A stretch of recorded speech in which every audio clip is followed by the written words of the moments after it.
This is How to Drink, the show about making cocktails and how to drink them. I'm Greg, and I have never been a professional bartender. I've never even had a job in a bar. I don't worry too much about precision and technique, because at the end of the day, if the drink you like is in the glass, you did it right.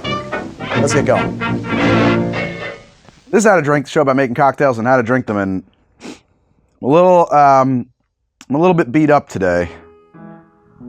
It's early. We've been doing this for a few days now, so I'm gonna fire up my day with a red eye, which you may recognize from the film Cocktail, 1988 film starring Tom Cruise.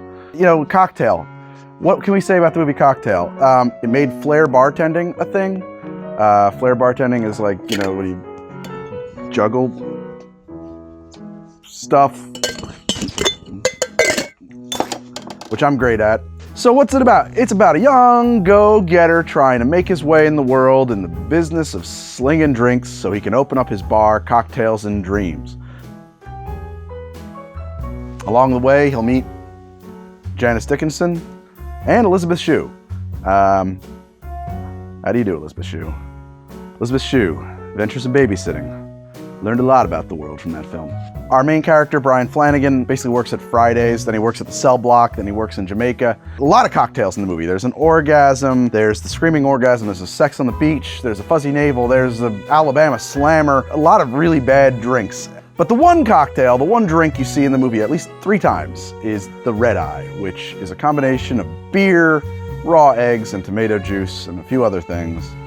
Oh, eggs. We needed eggs, so here they are. Look at that, the power of editing. They were forgotten before. Okay, so let's make this drink before I pass out. I'm gonna take this pint glass. I'm gonna crack this. In the film, they specifically used Miller High Life to make this drink, probably because of a sponsorship deal I don't have, but you know, accuracy. That's how that works. Ooh, nothing like a crisp Miller High Life in the morning, says my dad. So that's what Brian Coughlin does in the movie. And it looks pretty neat. Let's see what kind of a disaster it turns out to be. While that's happening, he throws a few other things into the drink. Now, I'm doing this kind of freely because that's how it is done in the film, but it's 6 ounces of beer. Yeah, look at that. We're gonna pour in some of this tomato juice. Delicious. 4 ounces of tomato juice.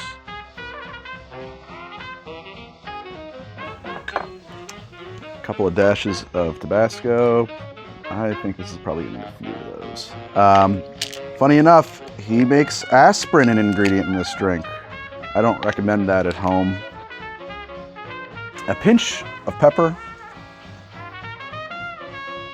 A pinch of salt. And of course, 1 whole raw egg to make that beautiful red eye.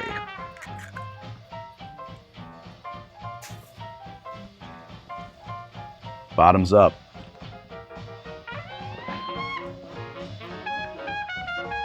Better than you would think.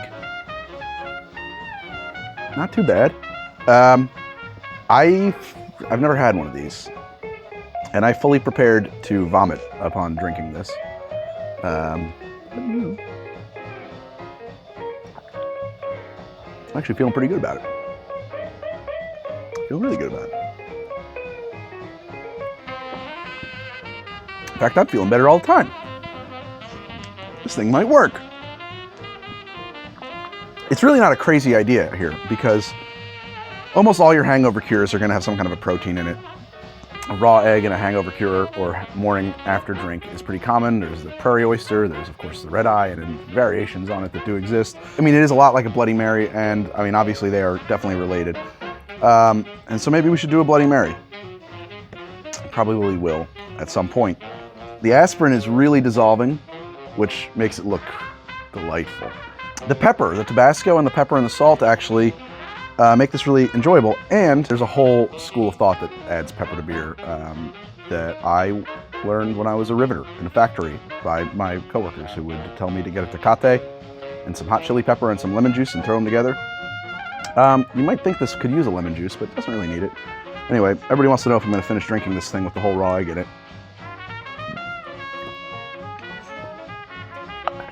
The answer is yes. Way better than you would think. Woo! Let's crack one more beer, boys. I'm gonna call this a top hat drink. Even though we usually reserve that for drinks that have champagne in it, it does have the champagne of beers in it, so. There you have the top hat drink. You know, Montenegro. Ooh, I wanna take you, why don't we go? Elizabeth Shue is introduced when her friend has alcohol poisoning on the beach in Jamaica. Brian Flanagan comes running to the rescue and remarks that, what was she drinking? Oh, she was drinking champagne.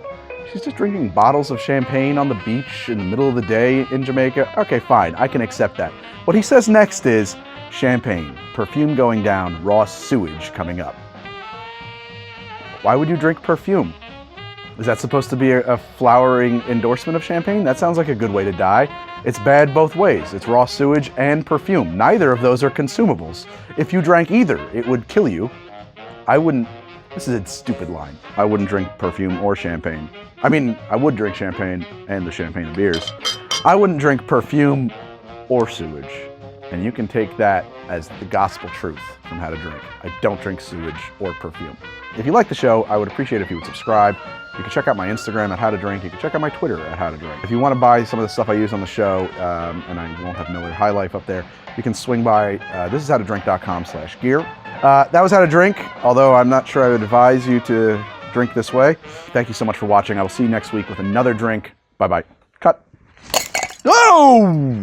I'm doing this too good now.